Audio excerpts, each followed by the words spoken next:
I'm Jason Krugman.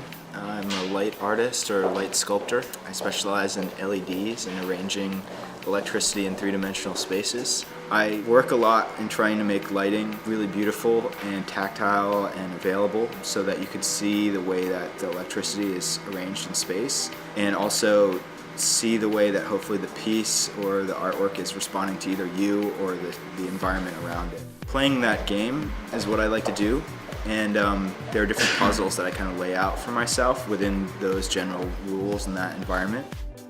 I figured out a way of soldering LEDs together to make this mesh, and people had done it before, but nobody had really taken it to the level that I have, as far as I know. And so it's great because I'm kind of in this playground making new stuff. I worked on Wall Street for a few years for different firms, and I realized it wasn't right for me, and I also got very inspired by other types of art forms I wasn't familiar with when I was younger.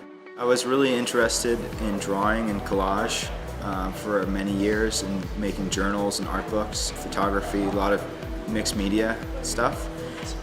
And I have a studio here at New Lab where we're sitting. Problems I've had in the past, aside from not having enough space, also just being too isolated from other people. And I was lucky enough to meet a bunch of people at my last studio space, which is at 33 Flatbush Avenue, downtown Brooklyn.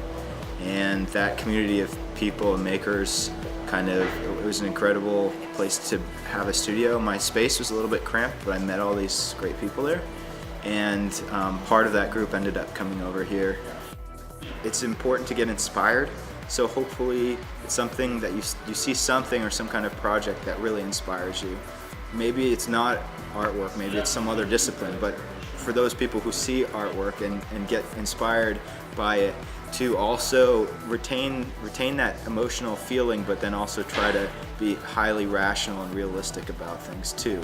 So thinking about how to make things work based on the way that your daily life works. And it's a difficult path, it's a lot of struggle, and you do really have to make yourself known and do something that's noticeable and worthwhile that other people relate to. So you have to think a lot about your audience, and hopefully you can make that bridge between what you're passionate about and what your audience or prospective audience might be, to convey that passion, that creativity of something new that you're giving to those people.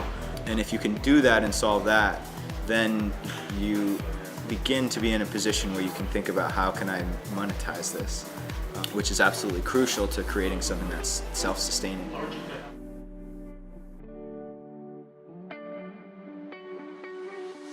This is the face that we're